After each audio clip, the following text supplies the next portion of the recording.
jour. C'est le jour des fêtes. C'est le jour de la Pâque.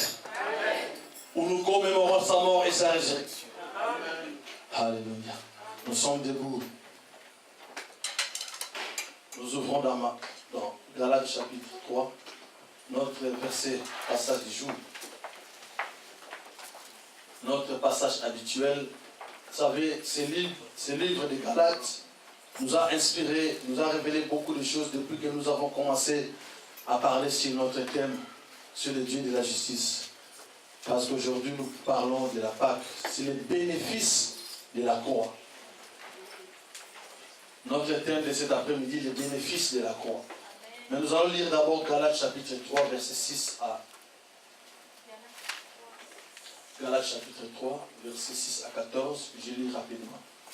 Comme Abraham crut à Dieu et que cela lui fit imputer à justice.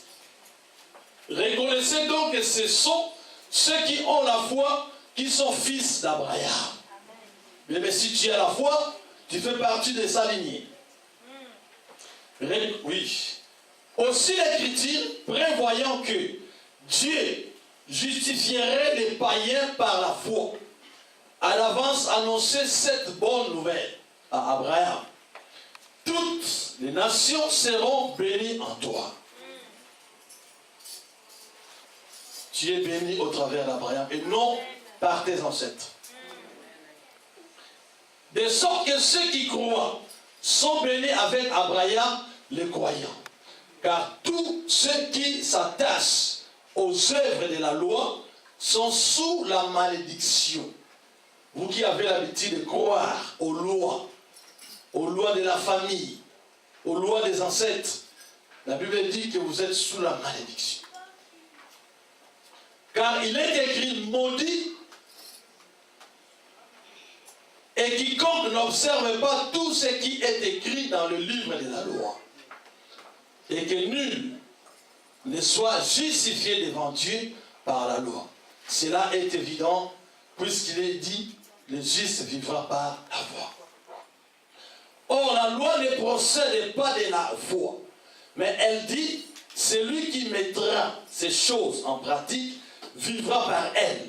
Christ, verset 13, ça c'est notre verset qui va conclure le message. Christ nous a rachetés de la malédiction de la loi. Quelqu'un peut répéter avec moi? Christ m'a racheté de la malédiction de la loi. Encore très fort.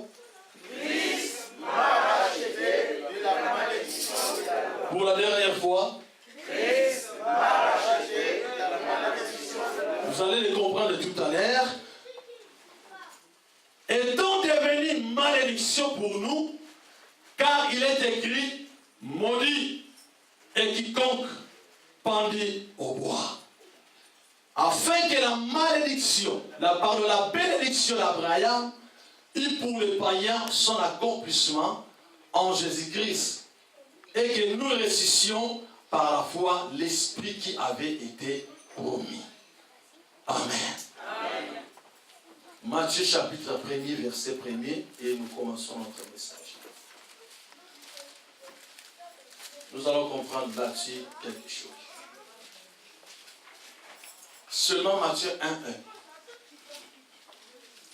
Si quelqu'un qui peut nous aider à lire Matthieu 1er, verset 1er. Quel est verset 1? Je lis au nom du Seigneur. Amen.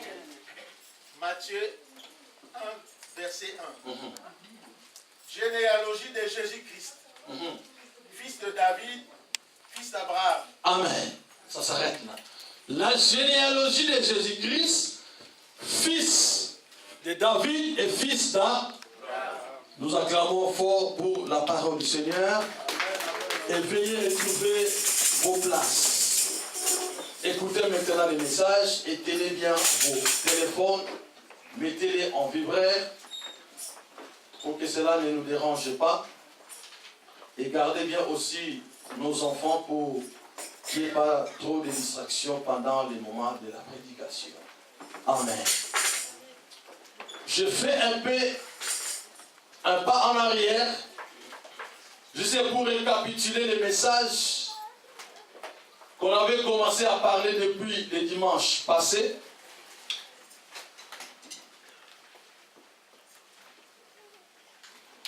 S'il faut vous rappeler notre grand thème,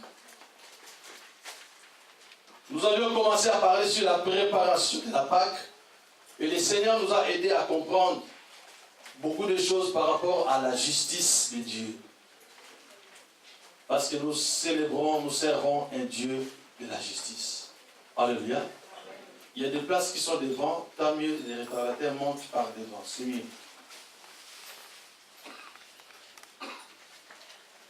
Amen. Ok. La Bible dit ceci.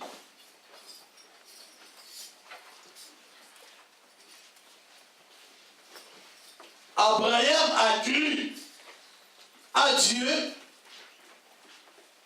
et que cela lui fit imputer à justice.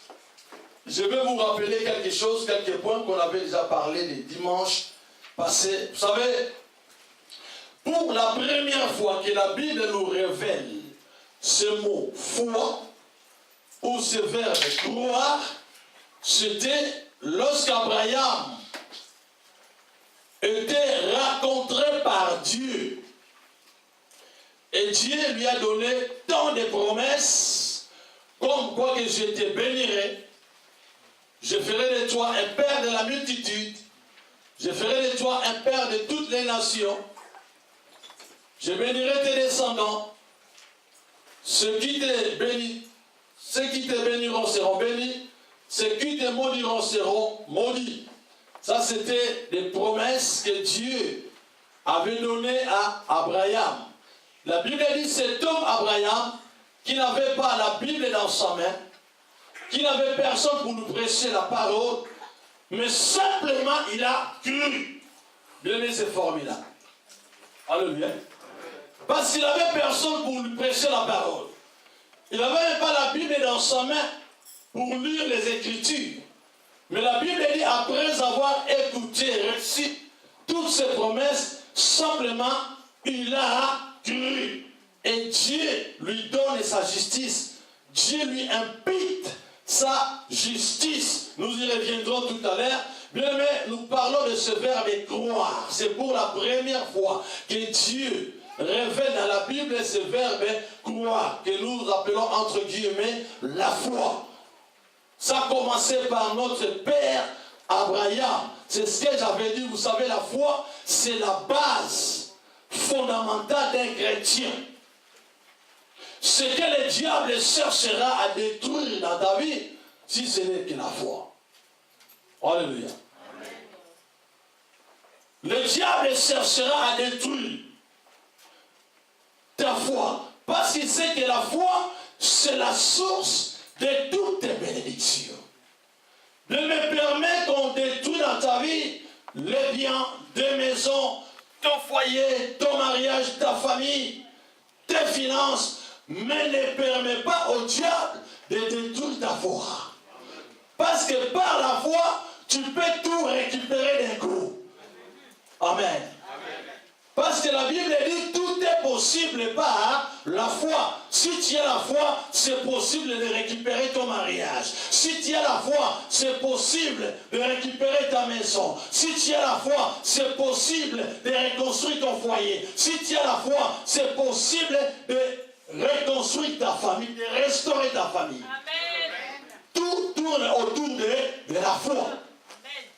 C'est ainsi Jésus-Christ, quand il a prié pour Pierre, il a dit, Pierre, je vis Satan te réclame, il veut te cribler comme un froment, mais j'ai prié toute la nuit pour que ta foi à toi ne succombe, ne défaille.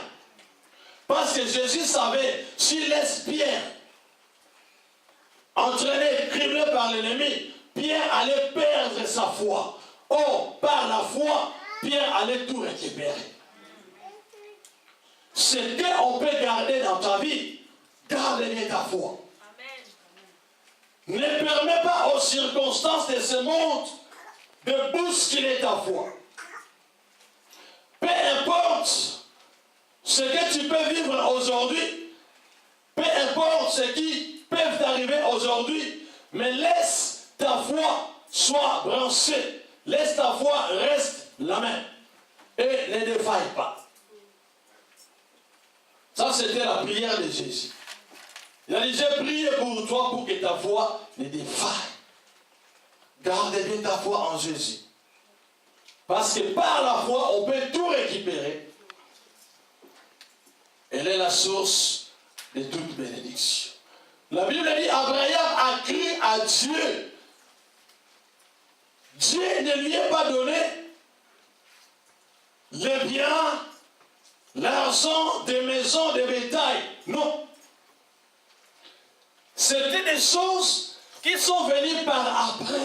La Bible dit, Abraham a crié à Dieu, Dieu lui impute à justice. Cela veut dire quoi? J'avais expliqué ce mot imputer, verser, ça veut dire récupérer le finance, l'argent dans une banque X, soit BNP, verser cela dans une autre banque, Société Générale.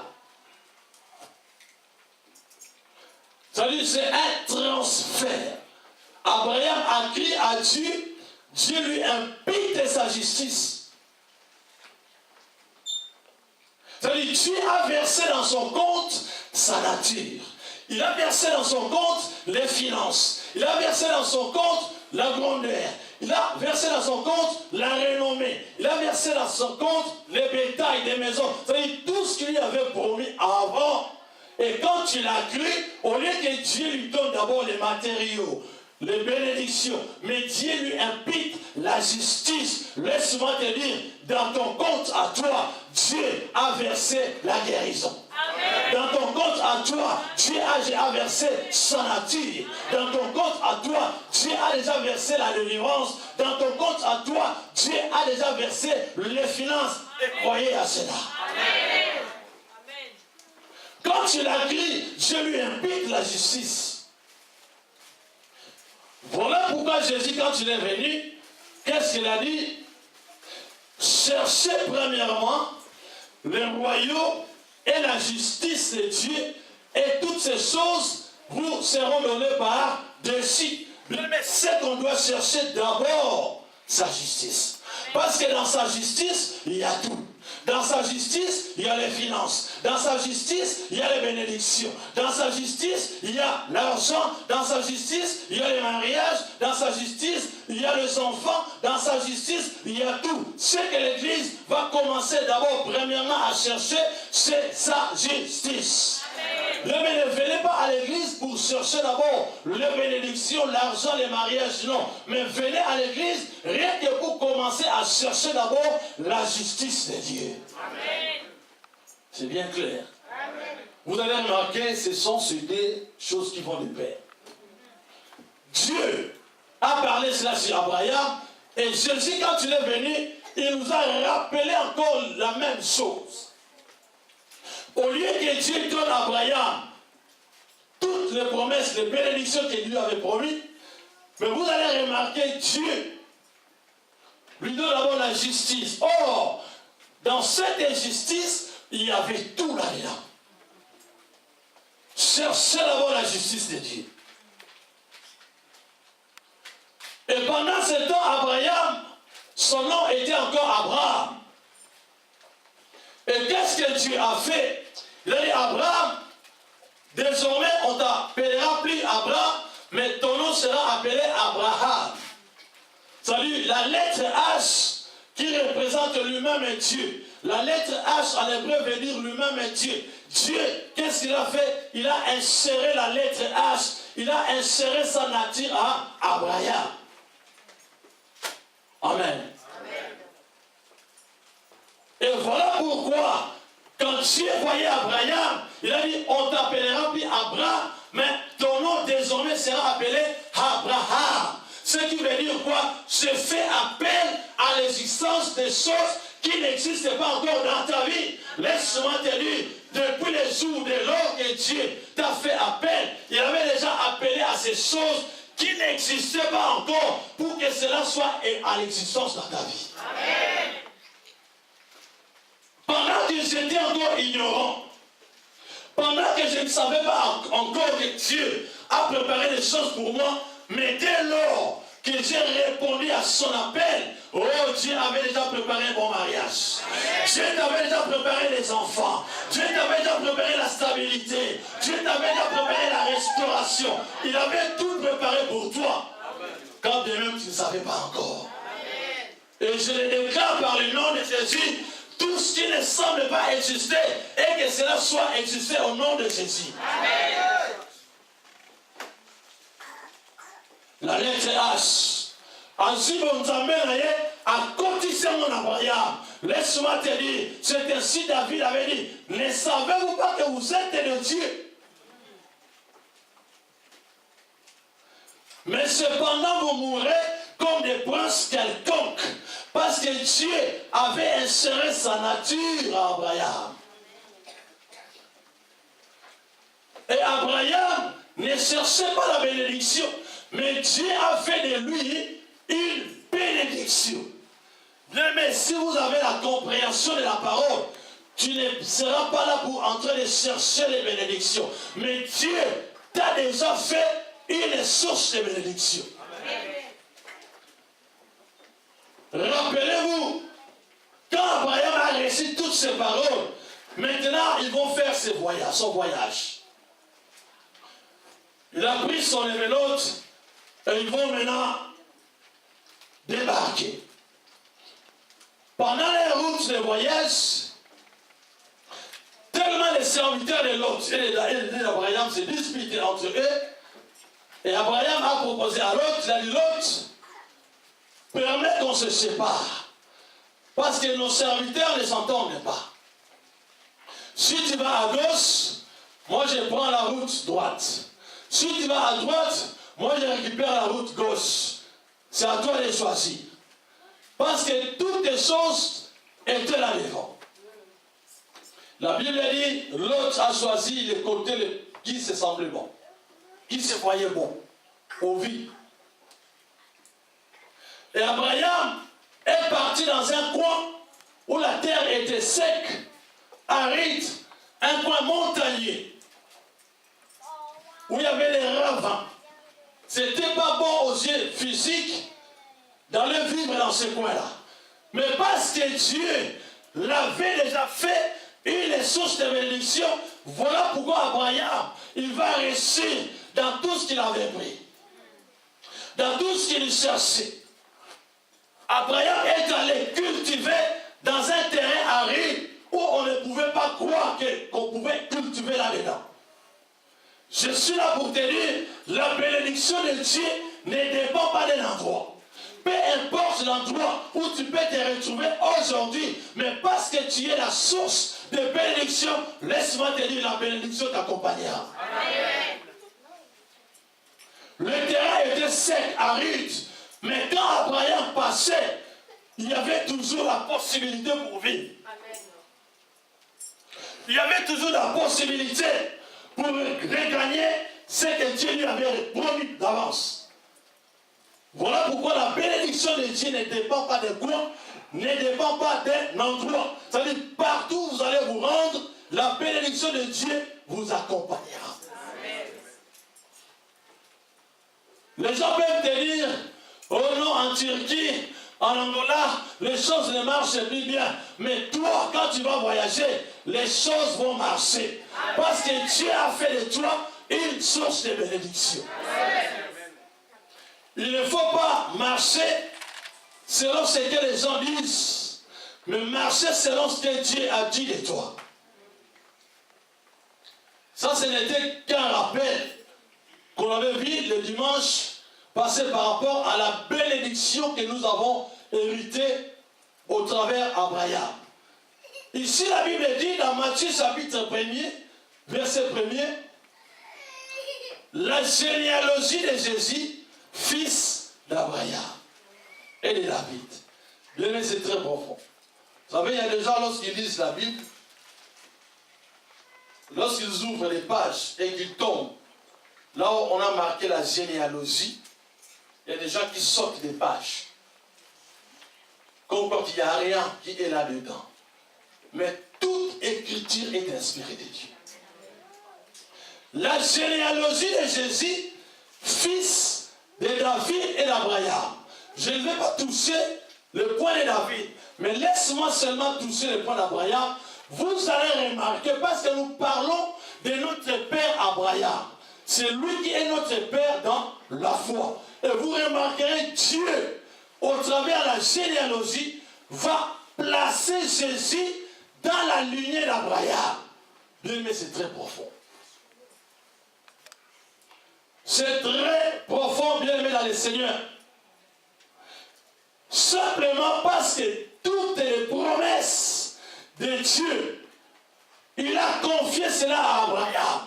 Voilà pourquoi Dieu avait l'intérêt de placer son fils Jésus dans la lignée d'Abraham. Bien aimé, es-tu de quelle lignée? Ça, c'est la question que je vous pose. Êtes-vous dans quelle lignée? Vous savez, jusqu'à aujourd'hui, il y a des gens qui croient, oui, physiquement, biologiquement, tout le monde a ses parents. Ça, c'est sur le plan biologique. Mais sur le plan spirituel, laissez-moi vous dire, tous, nous sommes alignés dans la lignée d'Abraham. Nous sommes placés dans le rang d'Abraham. Parce qu'au travers d'Abraham, nous bénéficions, nous héritons toutes les promesses de Dieu. Mais il y a des gens jusqu'à aujourd'hui qui croient au lien, qui croient à la malédiction de la famille, qui croient parce qu'ils sont sortis d'une famille qui avait beaucoup de liens, qui avait beaucoup de problèmes. Lui aussi, il a aussi ce genre de problèmes. Ça, c'est l'ignorance. Alléluia. Oui, je peux sortir d'une famille remplie de liens, remplie de problèmes, mais aussi longtemps que j'ai reçu Christ comme Seigneur et Sauveur, je ne suis plus dans cette lignée-là. Vous me comprenez? Voilà pourquoi il y a des gens qui nous ont enseigné très mal, comme quoi il y a des liens, oui, il y a des liens qui existent dans des familles qui ne connaissent pas Jésus-Christ comme Seigneur et Sauveur. Là, ces gens-là sont toujours sous la loi. Mais nous qui avons reçu Christ comme Seigneur et Sauveur, laissez-moi vous dire, vous n'êtes plus dans ce rang-là. Dès lors, vous avez accepté Christ comme Seigneur et Sauveur, vous avez Jésus à tout briser dans votre vie.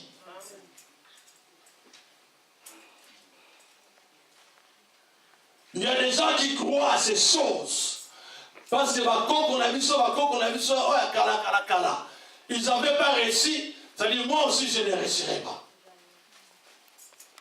Parce que dans chaque génération, il y avait telle maladie de diabète, il y avait telle maladie de sida, il y avait telle maladie. Ce qui veut dire, à notre tour aussi, nos enfants vivront la même maladie. Ce n'est pas ça, ça c'est l'ignorance.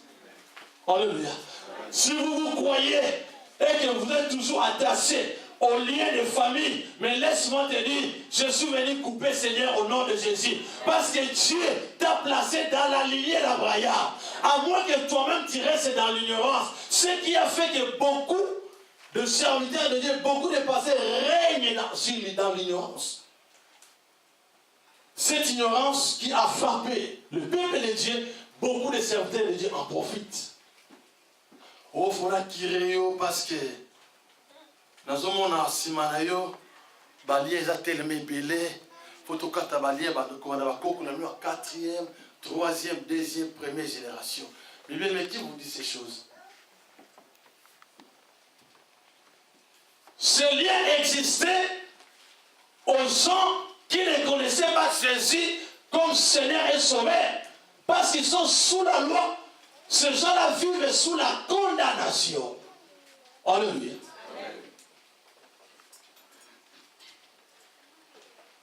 Dieu place Jésus dans la lignée d'Abraham. C'est profond. Mais Dieu pouvait lire la généalogie de Jésus, fils de Joseph et de Marie. Mais on a parlé de ça plus long. Alléluia. Mais pourquoi Dieu n'a pas dit la généalogie de Jésus, fils de Joseph et de Marie? Pourquoi il n'a pas dit cela? Mais il a dit directement la généalogie de Jésus, fils d'Abraham. Parce qu'au travers d'Abraham, Jésus aussi bénéficie, hérité ses promesses. Tout en étant fils. Et nous, au travers de ceci, nous bénéficions aussi de ses promesses. Nous bénéficions aussi de ses bénédictions. Bien-aimés, nous se moi. Amen. Amen. Parce qu'il y a des enseignements qui détruisent la foi des gens. Comme j'avais dit un jour, vous savez, on avait mal parlé de la mort de Lazare. Lazare est mort. Lors de sa résurrection, on l'a coupé les liens. Et il y a des églises qui ont fait de la résurrection de Lazare toute une doctrine. Parce que Lazare avait le lien, il faut qu'on te coupe aussi des liens. Bien aimé, à l'époque, chez les Juifs, selon leur coutume, et ils enterraient des morts comme ça. Il fallait nos morts, mais on va les lier, les ligoter et les déposer au tombeau. Ça s'est passé comme ça. Mais ne faites pas de Lazare de se lier toute une doctrine. Ça, c'est de l'ignorance. Alléluia. Notre Père, ancêtre par la foi, c'est Abraham. C'est au travers de lui que Dieu a imputé la justice et toutes sortes de bénédictions. Voilà pourquoi vous remarquerez ceci.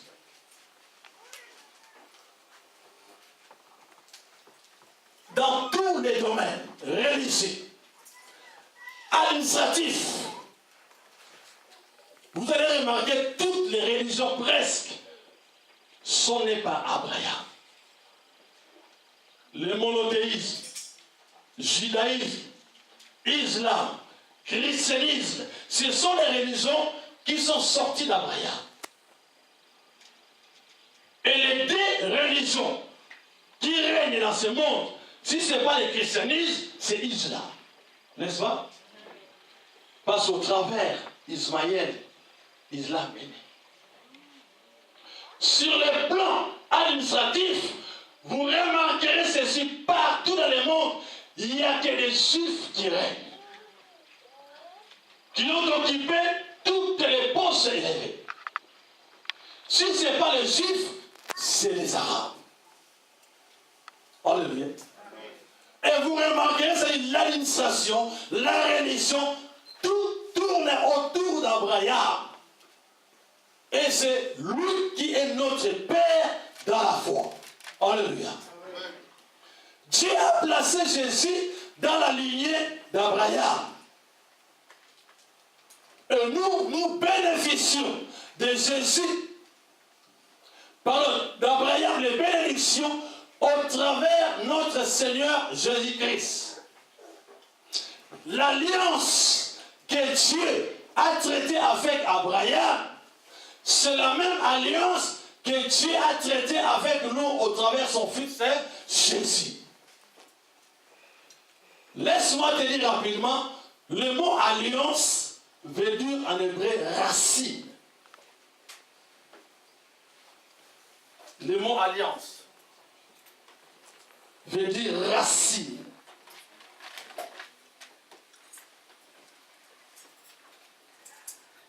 Oui, physiquement, biologiquement, tous, nous sommes sortis des familles biologiques. Nous avons nos parents physiques, mais la racine, les racines qui sont en toi, ce sont des racines d'Abraham. Au travers l'alliance que Dieu a traitée avec son fils Abraham, bien aimé, c'est les mêmes racines qui sont en toi. Dès lors que tu as reçu Christ comme Seigneur et Sauveur dans ta vie, Dieu t'a enraciné. Et ça c'est profond. Dieu a enraciné ta vie. C'est-à-dire des racines qui sont en toi, ce sont des racines invisibles. Ce sont des racines incoupables. Bien aimé, un arbre planté. On ne peut jamais couper un arbre par les feuilles, ou soit par ses étapes, ou soit par le fruit. S'il faut réussir à couper un arbre, on peut couper un arbre quelque part, c'est racine. Mais cependant, ta vie à toi, au travers de cette alliance, est enracinée en Jésus. Et personne n'a le droit de couper ses racines. Parce que les racines qui tiennent ta vie, ce sont des racines invisibles. Mais là, vous commencez à comprendre. Ça veut dire, depuis le premier jour, quand tu as reçu Christ comme Seigneur et Sauveur, Dieu a enraciné ta vie. Des racines qui portent ta vie, ce sont des racines invisibles. Le diable peut couper les étapes, il peut couper les fleurs, il peut couper les fruits, mais il n'arrivera pas à déraciner ta vie, parce que ta vie à toi est entre les mains de Jésus. Permets qu'on coupe les étapes, les feuilles, les fruits, mais le diable n'arrivera pas à déraciner ta vie, parce que des racines à toi sont des racines invisibles. Amen. Tu es invisible. Amen. Tu es invisible. Amen. Ta vie à toi est invisible. Amen. Je suis planté par lui-même et Dieu, et personne d'autre a le droit de couper ma vie. Voilà pourquoi quelque part la Bible dit, ils te feront la guerre, mais jamais ils t'abattront. Pourquoi? Parce que ta vie est enracinée.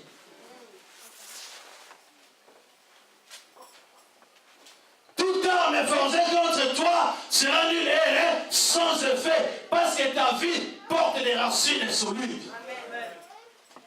Vous remarquerez cela dans toutes les phrases, toutes les déclarations que Dieu a fait à son peuple d'Israël, mais c'était des déclarations par rapport à ses racines. Les Égyptiens que vous voyez aujourd'hui, vous ne les verrez plus jamais. C'est à cause de cette alliance. C'est à cause de ses racines principales.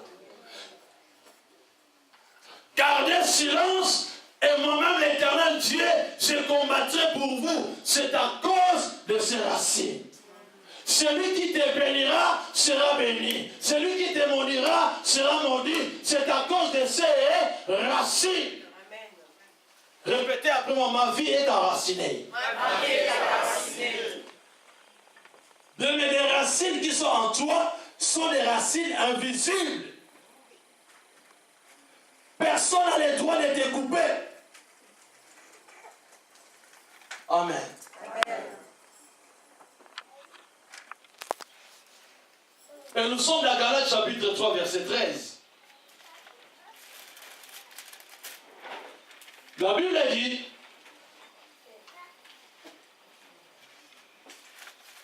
Galates 3, 13.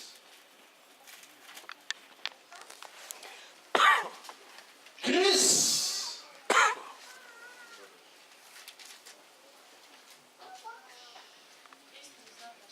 nous a rachetés de la malédiction de la loi, étant devenu malédiction pour nous, car il est écrit maudit et quiconque est pendu au bois.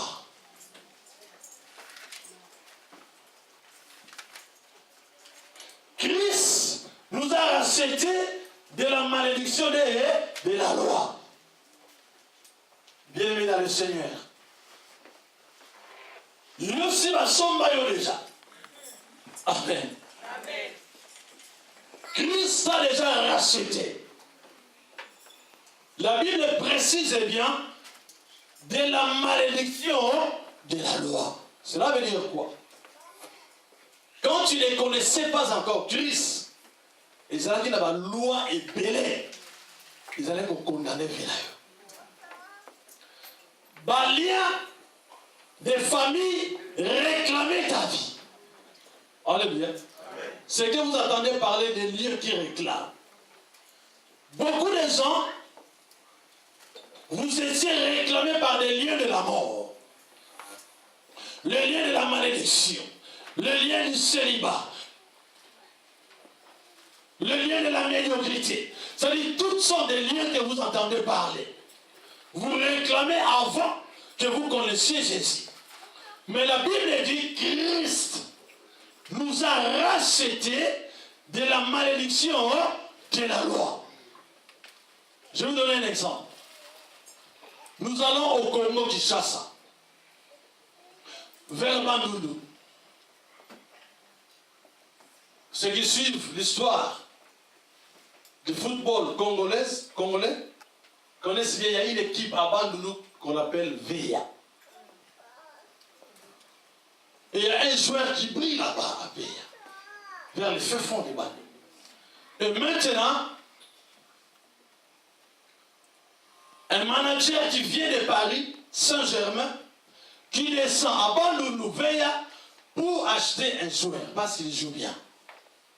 Amen. On lui achète les billets, on fait tout pour lui. On lui ramène ici en France. Et ce joueur commence maintenant à jouer à Paris Saint-Germain. Sa vie a changé. N'est-ce pas? On lui a donné la maison, un bon appartement, les papiers, les séjours, tout. On lui a proposé un bon salaire. Mais quelques temps après, ce joueur, M. X, réclame à retourner à Veya. Mais, si Balongoli on la passe, vous comprenez cela? Balongoli on la passe, puisque vous avez un polo. Et si vous avez la passe, vous avez un salaire il y a $20, étant joueur. Mais ici en France, on t'a proposé un bon salaire. Vous savez, ici en Europe, les joueurs gagnent bien. On lui a proposé, ou soit 150 000 € par mois. Mais il a préféré laisser ces 150 000 pour aller récupérer les $20. Mais il est fou. Ou il est normal. Mais ce qui se passe sur le terrain, dans nos milieux chrétiens, dans nos églises, beaucoup de gens, vous avez été déjà rachetés par la malédiction de la loi, mais vous allez toujours suivre les combats spirituels. On vous fait croire que votre vie est liée. Frères et sœurs, ça c'est l'ignorance. Amen. On te fait croire que ta vie à toi est liée. Dans la valière, au bout de la parole, voilà pourquoi les prophètes règnent. Voilà pourquoi les faux serviteurs règnent. Parce qu'ils ont reçu cela en donnant quelque chose. Tant que vous n'avez pas quelque chose. Mais nous, parce que nous l'avons reçu gratuitement, et nous vous le confions aussi gratuitement. Alléluia. C'est-à-dire, ces gens-là règnent aujourd'hui parce qu'ils ont trouvé chez les chrétiens qui ont déjà été rachetés par Jésus. Ces chrétiens-là continuent à vivre dans l'ignorance. On est dans la barrière, la famille la biso, la famille la biso, la famille mais qui te fait croire cela? À quoi sert la croix de Jésus? À quoi sert le sang de Jésus? À quoi sert le ministère de la croix? À quoi sert le coulement du sang de Jésus? Toi, tu as été déjà racheté par la malédiction de la loi, mais on te fait toujours croire que tu as des liens, ta vie est liée, tu as des démons, on t'a fait ceci. Laisse-moi te dire, tu as Jésus-Christ en toi. Tu as des racines principales, des racines qui sont en toi, sont invisibles. Personne d'autre ne peut les couper.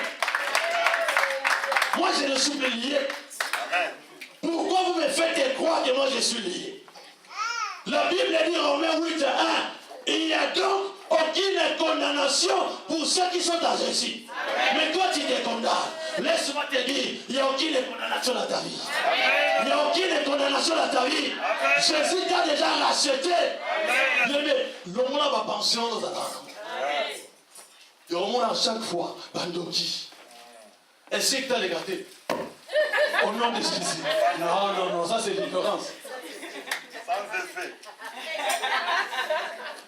Le monde a ma mentalité, voilà. Je vous ai déjà dit cela le dimanche passé. Moïse a vécu chez Pharaon 40 ans. Pharaon n'a pas arrivé à le toucher. Mais quand il est allé rencontrer Dieu, mais il s'est écouté dans un là aussi.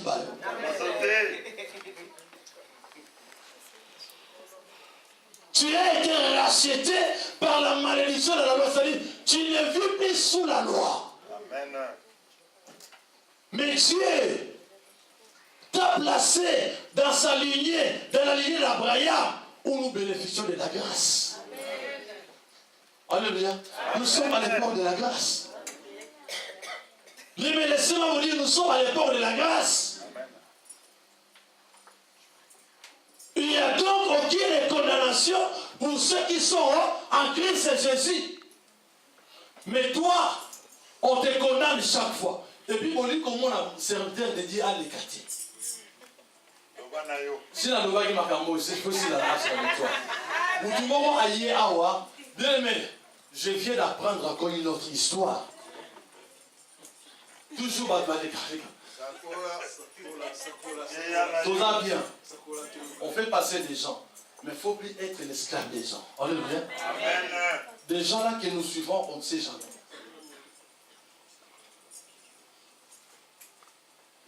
Il y a des gens qui viennent.